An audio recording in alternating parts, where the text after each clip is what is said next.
भाई साहब ने जो सवाल पूछा है, ये सवाल महेश भाई ने सबसे पहले पूछा था कि हर धर्म अगर कहता है कि दूसरे धर्म को तकलीफ मत दो, लेकिन फिर भी इतना कत्ल हुआ धर्म के नाम पे, किस तरीके से इसको हम दूर कर सके। मैंने कहा अस्सलाम वालेकुम दोस्तों, स्वागत है आपका हमारे यूट्यूब इस्लामिक चैनल में।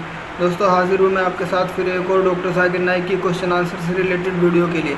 दोस्तों इस वीडियो में किसी एक हिंदू आदमी ने डॉक्टर जाकिर नाइक से सवाल किया कि जब सभी मज़हबों में लिखा हुआ है कि दूसरे मज़हब के लोगों को तकलीफ़ देना गलत है, हराम है, तो फिर क्यों इतने कत्ल ज़ारत हो रहे हैं, लोग क्यों एक दूसरे खून के प्यासे हो रहे हैं। दोस्तों उसने सवाल किया कि इतनी कत्ल गारत क्यों हो रही है जब सभी मज़हब सिखाता है कि दूसरे के मज़हब के लोगों को नुकसान देना गलत है। दोस्तों इस सवाल को उसने डॉक्टर जाकिर नाइक से पूछा और डॉक्टर जाकिर नाइक ने बड़ी खूबसूरती के साथ इसका जवाब दिया और उस आदमी ने माना कि बेशक आपने सही जवाब दिया। दोस्तों बहुत इंटरेस्टिंग वीडियो है, इसलिए इस वीडियो को शुरू से आखिर तक जरूर देखना, बीच में स्किप मत करना। दोस्तों और अगर आप चैनल पर पहली बार आए हो तो चैनल को सब्सक्राइब कर लीजिए और वीडियो को हर जगह शेयर कीजिए, बहुत अच्छी वीडियो है। चलिए दोस्तों वीडियो को शुरू करते हैं। का सवाल है। Good evening, sir. This is Ammar here. Actually, I wanted to ask you something. As of now, what I have gained certain knowledge about the Islam, every religion tells you if you hurt someone, you're bound to get hurt. In spite of that, there is major animosity between different religions in the whole world. So I wanted to know how can we eradicate that?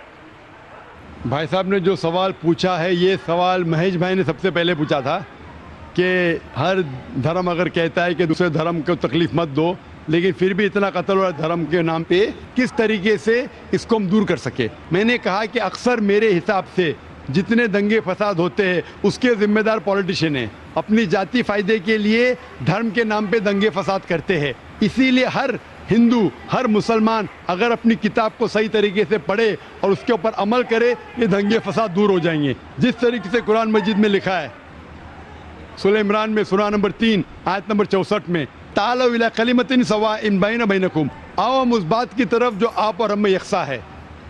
Is it because of certain misconceptions among people? भाई साहब ने पूछे कि क्यों गलत फहमी, इसके वजह से बिल्कुल सही। गलत फहमी इसलिए, अगर ये गलत फहमी दूर हो जाएंगी और हम एक दूसरे के धर्म को जाने तो हमें पता लगेगा कि सारे धर्म कहते हैं कि एक ही खुदा है, एक ही ईश्वर है, एक ही अल्लाह है और सिर्फ उस ईश्वर की इबादत करना चाहिए, उसके अलावा नहीं।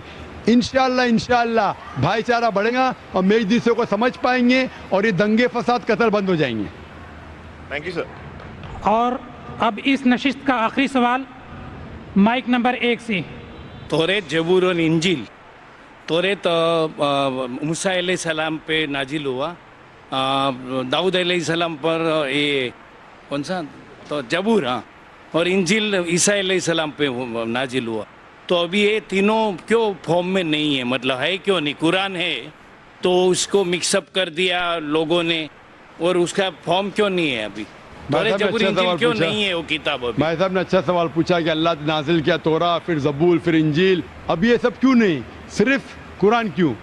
भाई साहब जब बुक का एडिशन निकलता है ना, first edition, second edition, third edition, तो सिर्फ लेटेस्ट एडिशन लगते, पुराने एडिशन छोड़ देते, क्योंकि जो मेन सारी किताबों में, सारी वही में बुनियादी बात वही थी, एक खुदा को मानो, उसकी इबादत करो, ना उसकी कोई प्रतिमा है ना कोई मूर्ति है। लेकिन जो माइनर पॉइंट्स थे, किस तरीके से नमाज पढ़ना शायद तब्दीली हुई, थोड़ा खाने में हलाल था, कभी हराम हुआ, ये थोड़ी बहुत बात बदलते गए क्योंकि लोग ने इस किताब में मिलावट की।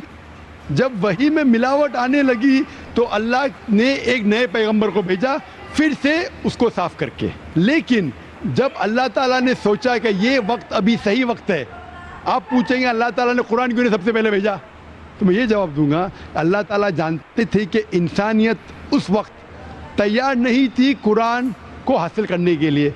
1400 साल पहले अल्लाह हमारा खालिक है, उन्हें जब यकीन हुआ कि ये वक्त सही है नाजिल करने के लिए, उनने कुरान नाजिल की। और जब नाजिल किया उसमें लिखा है सूरह हिजर में सूरह नंबर 15 आयत नंबर 9 में कि अल्लाह ताला ने कुरान नाजिल की और अल्लाह ताला इस कुरान मजीद की हिफाजत करेंगे। इसके बाद कोई भी इस कुरान मजीद में मिलावट ला ही नहीं सकता है, आप कितनी भी कोशिश करो, क्योंकि आज की तारीख में लाखों लोग कुरान को अपने मेमोरी में उतार चुके हैं। यहाँ दुनिया में कई हुफ़ाज़ है, लाखों हुफ़ाज़ है जो कुरान मजीद को अपने दिमाग से फिर से दोहरा सकते हैं। They know the Quran by heart. कितनी भी कोशिश करो, आज की तारीख में अगर आप सारे कुरान मजीद को जला भी देंगे नऊज़-बिल्लाह, फिर भी मुमकिन नहीं कि कुरान को आप ख़त्म कर सकेंगे, क्योंकि अल्लाह ताला का वादा है कि कुरान को मैंने नाजिल किया हूँ और मैं इसकी हिफाजत करूँगा। इसीलिए इसके बाद कोई भी कुरान नहीं आने वाला, कोई भी नई वही नहीं आने वाली। इसीलिए अल्लाह ताला फरमाए कि आखिरी वही की हिफाजत करेंगे, क्योंकि ता क़यामत हर इंसान के लिए एक इंस्ट्रक्शन मैनुअल मौजूद है। आखिरी जवाब था। वाखिर दावाना अल्हम्दुलिल्लाहि रब्बिल आलमीन। जज़ाकुमुल्लाह खैर। दोस्तों, आज का काम